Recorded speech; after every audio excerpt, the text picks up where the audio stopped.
औज़ुबिल्लाहि मिनश्शैतानिर्रजीम बिस्मिल्लाहिर्रहमानिर्रहीम अल्हम्दुलिल्लाहि रब्बिल आलमीन वस्सलामुन अला इबादिहिल्लज़ीना इस्तफ़ा दुरूद बर मोहम्मद व आले मोहम्मद। आज माह रमज़ान की 14 तारीख़ है। 1445 हिजरी और 25 मार्च 2024।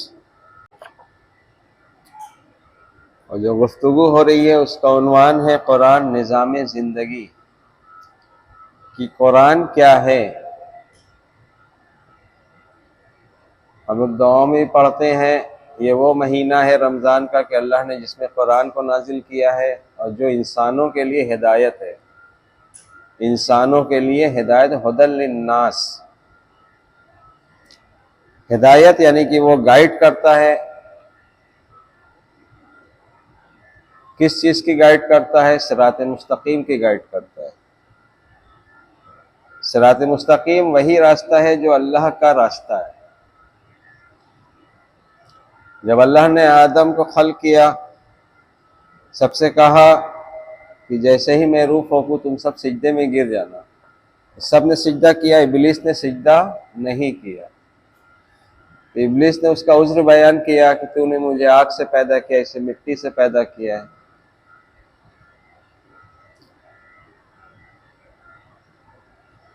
तो अल्लाह ने उसको राने दरगाह कर दिया।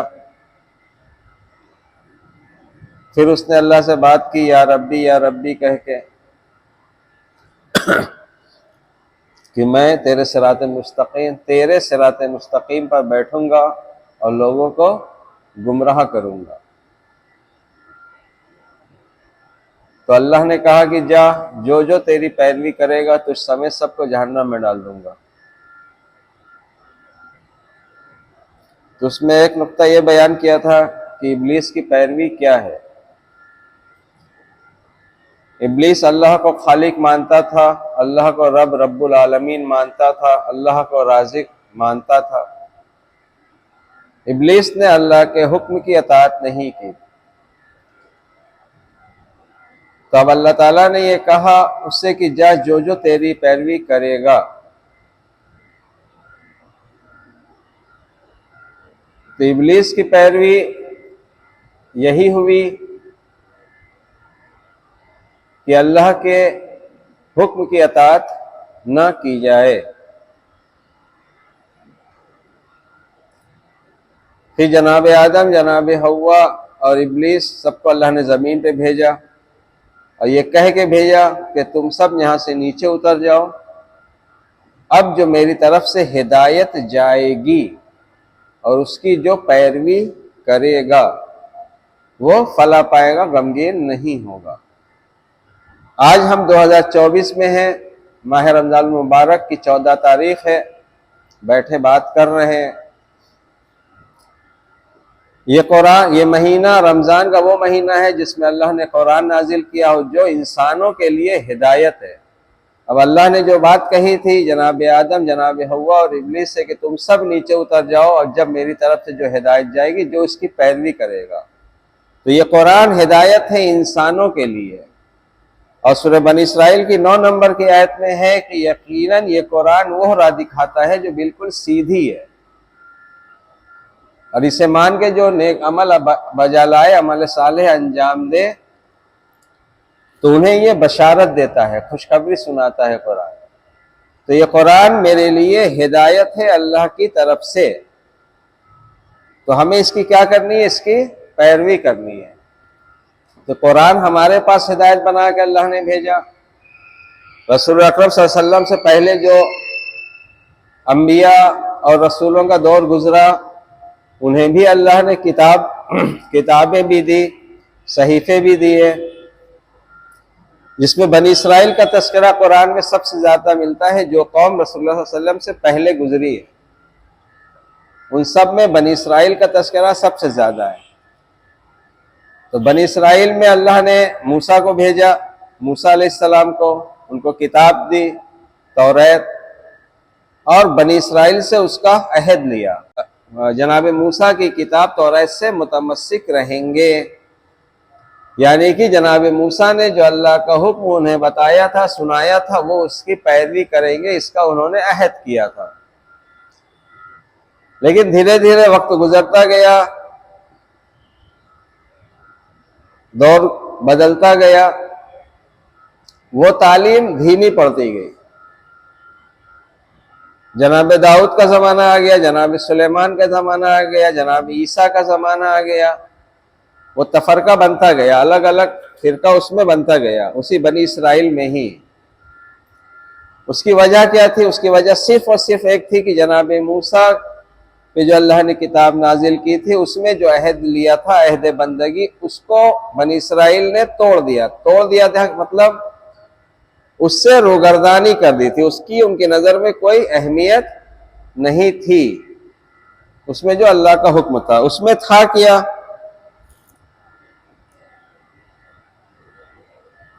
क्या हमें भी उसको मानना है? हमें भी उस पर ईमान लाना है? हाँ, हमें भी ईमान लाना है। सूरह बकरा की 4 नंबर की आयत कह रही है, और वो लोग जो आप पर नाजिल हुआ है उस पर ईमान लाते हैं, आपसे पहले जो नाजिल किया गया है उस पर ईमान लाते हैं, और वो आखिरत पर यकीन करने वाले। तो जनाब मूसा की किताब में क्या था? उसमें था कि अल्लाह के साथ किसी को शरीक ना करना, वालिदैन के साथ हुस्न सलूक करना, बेहयाई ना करना, नाहक किसी का कत्ल ना करना, खून ना बहाना, बात करना तो अदल इंसाफ के साथ करना। ये सब जो आज भी तौरात और ज़बूर में उनके यहाँ 10 कमांडमेंट्स के नाम से आज भी मौजूद है। 10 कमांडमेंट्स यानी कि अल्लाह का 10 हुक्म। तो उस अल्लाह के 10 हुक्म जो बनी इसराइल की किताब में था, जनाब मूसा, जनाब दाऊद, जनाब ईसा अलैहिस्सलाम को जो अल्लाह ने किताब थी, उसमें वो 10 कमांडमेंट्स था, 10 अल्लाह का हुक्म। क्या उस 10 अल्लाह के हुक्म की कुरान भी तफसीर बयान करता है? तो उसके लिए सूरह अनाम की जो 151, 152 नंबर की आयत है, उसको हम लोग पढ़ रहे थे, 2 दिन से पढ़ रहे हैं, आज तीसरा दिन है। उसको सरसरी फिर आज पढ़ देते हैं। उसमें क्या है? 151, 152, 153 में 151 और 152 सूरह अनाम की जो है आयत, उसमें है, उसमें जो नुक्तात है वो बयान कर देते हैं। पहला है शिर्क ना करना, किसी भी शय को अल्लाह के साथ शरीक ना करना, ये पहला है। ये बनी इसराइल से भी यही अहद था। दूसरा है वालिदैन के साथ हुस्न सलूक करना। तीसरा है मुफलिसी की वजह से औलाद का कत्ल ना करना, बेहयाई का इर्तिकाब ना करना, नाहक किसी का कत्ल ना करना, माल यतीम खाने की ममानियत, लेकिन माल यतीम ना खाना, नाप तौल करना तो इंसाफ के साथ करना। उसके बाद जब लोगों के दरमियान गवाही देना, बात करना, तो वो भी अदल इंसाफ के साथ करना। अहद की पाबंदी, किसी से अहद करना तो उसकी पाबंदी करना, उसको तोड़ना नहीं। ये जो अल्लाह का हुक्म है, ये हुक्म क्या है? जब हम दीन की बात करते हैं कि दीन इस्लाम यानी कि वो कानून जो सलामती वाला हो। दीन का मतलब कानून, इस्लाम का मतलब कि सलामती से है, सलामती देने वाला। अब अगर वालिदैन के साथ हुस्न सलूक का अल्लाह का हुक्म है, ये हुक्म रसूलुल्लाह सल्लल्लाहु अलैहि वसल्लम ने हम लोगों को दिया, जो आज कुरान में आयत की शक्ल में मौजूद है कि अल्लाह के साथ किसी को शरीक ना करना। तो यहां पे हम शिर्क लेते हैं इब्लीस वाला, कि खबरदार इब्लीस की पैरवी ना करना। इब्लीस ने अल्लाह के हुक्म में शरीक किया था, तो ये अल्लाह के साथ किसी भी शय को शरीक ना करना, उसी के बाद अल्लाह के हुक्म का बयान है। तो इसको हम हुक्म से ही अभी लेते हैं। शिर्क बेशक अल्लाह की ज़ात में शरीक करना भी शिर्क है, अल्लाह की सिफात में भी शरीक करना शिर्क है, लेकिन यहां हम अल्लाह के हुक्म में शरीक से लेते हैं। शिर्क एक ऐसी गुनाह है जो अल्लाह नहीं माफ करेगा, बाकी सारी गुनाहों को माफ कर देगा। अल्लाह के हुक्म में जब हम शरीक से बचेंगे तो काफी हद तक, बहुत हद तक ये मुमकिन है कि जब हम अल्लाह के हुक्म में शरीक नहीं करेंगे अपने नफ्स को, अपने ख्वाहिश नफ्स को, तो हम अल्लाह की ज़ात और अल्लाह की सिफात में भी शरीक नहीं करेंगे। लेकिन अल्लाह की सिफात, अल्लाह की ज़ात में हम शरीक ना करें, ये हमें इस चीज से नहीं बचा सकता कि हम अल्लाह के हुक्म में शरीक ना करें, क्योंकि इब्लीस का जो शिर्क है वो शिर्क है अल्लाह की ज़ात में नहीं है, अल्लाह की सिफात में नहीं है। उसने अल्लाह के हुक्म में शरीक किया था। उसी की अल्लाह ने बात कही थी कि जा जो जो तेरी पैरवी करेगा तो समेत जहन्नम में डाल दूंगा। तो अब सूरह अनाम की जो ये आयत है 151, 152, जिसमें अल्लाह का हुक्म बयान किया मैंने, इस पे थोड़ा सा रिवाइंड करके भी अगर कोई सुनेगा तो इस पे और ज्यादा अच्छा वजाहत होगी, और उससे बेहतर है कि इसको कुरान की वो आयत देख ले, तो जब खुद से उसको पढ़ेगा तो उसकी बात कुछ और होती है समझने की। अब बात को समझने के लिए एक हमने फार्मूला बयान किया था कि सूरह जुमर की 39 नंबर की सूरह है, इसकी आयत नंबर 18, जो बात को गौर से सुनते हैं, कौल को, किसी भी कहे हुए को, जैसे मैं शौकत अली अगर कह रहा हूं तो कोई बात को गौर से सुने, उसके बेहतरीन पहलू की हम पैरवी करें। ये ना देखे कि ये कौन कह रहा है, मौला अली का ही कहा है, मेरे फरमान है, कि ये मत देखो कि कौन कह रहा है, ये देखो कि वो कह क्या रहा है। तब उससे तुम्हें नफा या नुकसान तक पहुंच सकते हो कि वो क्या कह रहा है। अगर ये देखोगे कि कौन कह रहा है तो धोखा खा जाओगे। उसी तरह बात सुनो, किसी की भी सुनो, कुरान की पढ़ो, सुनो, तो उस पे गौर करो, गौर से सुनो, और उसके बेहतरीन पहलू पे अमल करो, उसका जो अहसन पहलू है। ये सूरह जुमर की आयत है, और ये लोग उलुल अलबाब होते हैं, और ये अल्लाह की हिदायत होती है। जो हम हिदायत तलब करते हैं अल्लाह से, इहदिनस सिरातल मुस्तकीम, तो सिरात मुस्तकीम की जो हिदायत मिलेगी तो उसमें सबसे पहले ये मिलेगा कि इंसान बात को गौर से सुनने का आदी हो जाएगा। जब बात को गौर से सुनने का आदी होगा तो उसमें से अहसन पहलू निकालेगा, अहसन पहलू जो निकालेगा तो फिर उसकी पैरवी करेगा, क्योंकि इल्म, मौला अली का ही कौल है कि वो इल्म बेकद्र कीमत है जिस पे अमल ना किया जाए। सूरह बकरा की आयत भी है, तामुरुन अन्नासा बिल बिर्रि व तंसौना अनफुसकुम व अंतुम ततलूनल किताब अफला ताक़िलून, तुम दूसरों से नेकी बिर करने को कहते हो और अपने तईन फरामोश किए देते हो, क्या तुम अक्ल नहीं रखते। यानी कि अक्ल का ताल्लुक उसी इल्म और अमल से। बहरहाल आते हैं वापिस सूरह अनाम की 151, 152 पर, तो इसको गौर से इंसान देखे, पढ़े। यही अल्लाह का हुक्म सूरह बकरा में भी मिलेगा, जो तमहीदन बयान हुआ है उसमें बनी इसराइल के लिए, कि मूसा ने तुमसे अहद लिया था, तुमने उसकी पास नहीं रखी। फिर सूरह अनाम में आया, सूरह अनाम में भी इस सिलसिले से बात आई है कि बनी इसराइल जो खाने पीने के हराम हलाल में बहुत ज्यादा लगे थे, रसूल अकरम सल्लल्लाहु अलैहि वसल्लम पर वही हुई कि इनसे कह दो, तो उन्होंने कहा, क्या कहा, यही कहा 151 नंबर की आयत में है सूरह अनाम की, कि आओ मैं तुम्हें वो चीजें बताऊं जिनको अल्लाह ने तुम लोगों पर हराम कर दिए हैं। वही बनी इसराइल जो खाने पीने की चीजों पे बहुत ज्यादा हराम हलाल करते थे। तो अब ये जो अल्लाह का हुक्म है, इसको रसूलुल्लाह ने अल्लाह के हुक्म से हराम करार दिया है, बयान किया है।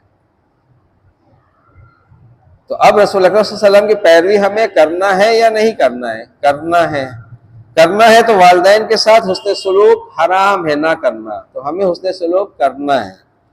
ये सारे जो अल्लाह का हुक्म है, अल्लाह के अहकाम हैं, ये अल्लाह के अहकाम अगर हम गौर करेंगे तो हमारे मुआशरे की जिंदगी गुजारने ही के लिए है।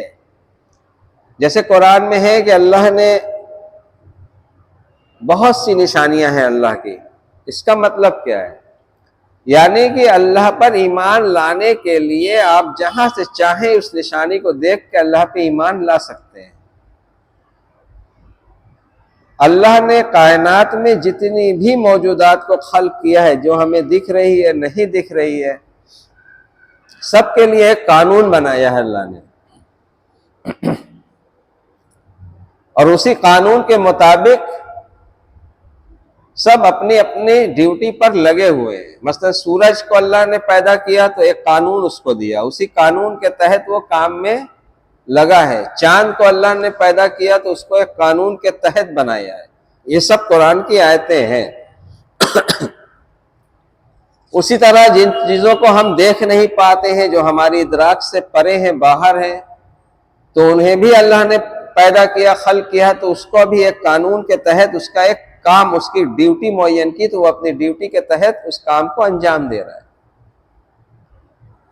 आया हम इंसानों को अल्लाह ने पैदा किया तो क्या हमारी भी कोई ड्यूटी है अल्लाह ने बनाई है कि हमें भी उस ड्यूटी के तहत काम करना है? क्योंकि जनाब आदम और हव्वा अलैहिस्सलाम जब जमीन पे अल्लाह ने भेजा, वहां से इंसानियत शुरू का सिलसिला चला, नस्लें आगे बढ़ी, जनाब नूह अलैहिस्सलाम का दौर आया। जनाब नूह अलैहिस्सलाम के पहले तक का वाक़या कुरान में बहुत ज्यादा नहीं मिलता है, हत्ता यहाँ तक के जनाब आदम, जनाब हव्वा की बात जमीन पे आने से पहले जो कुरान ने नकल की है, वो आखिरी नकल की है तौबा की, कि ऐ हमारे पालने वाले, तू हमें बख्श दे वरना हम बर्बाद हो जाएंगे। ये दोनों की तौबा है, जनाब आदम और जनाब हव्वा अलैहिस्सलाम की। जमीन पे आने के बाद जनाब आदम, जनाब हव्वा का कोई कौल अल्लाह ने कुरान में नकल नहीं किया है। जनाब आदम हव्वा की दो औलाद हाबिल काबिल का नकल किया है कि कातिल से मकतूल ने कहा था कि मैं तो तुझे कत्ल करने के लिए हाथ नहीं बढ़ाऊंगा, और अल्लाह तो मुत्तकी के ही अमल को कबूल करता है। बस इतना ही मिलेगा। इसके बाद जनाब नूह अलैहिस्सलाम का बात आ जाती है। जनाब नूह अलैहिस्सलाम का वाक़या तकरीबन हर कोई जानता है, हर कोई समझता है, और ये हर कौम में जाना जाता है। दुनिया में जहां जहां इंसानियत रहती है, वहां वहां जनाब नूह का वाक़या अलग अलग नाम से आज भी मौजूद है। उसकी वजह क्या है? उसकी वजह यह है कि जनाब नूह अलैहिस्सलाम की कश्ती में जो लोग सवार थे, वो अल्लाह की बंदगी ही करने वाले सवार थे। सूरह बनी इस्राइल की जो शुरू की आयत है, ज़ुर्रियता मन हमलना मअ नूह, तो जनाब नूह अलैहिस्सलाम की कश्ती पर जितने लोग सवार थे, वो अल्लाह ही की बंदगी करने वाले थे। कोई भी उसमें मुशरिक नहीं था, कोई भी उसमें काफिर नहीं था, कोई भी उसमें मुनाफिक नहीं था। हद है कि जनाब नूह अलैहिस्सलाम की जो औलाद थी, वो भी कश्ती में नहीं आई थी, जो नाफरमान औलाद थी। उसका भी तस्करा कुरान में है।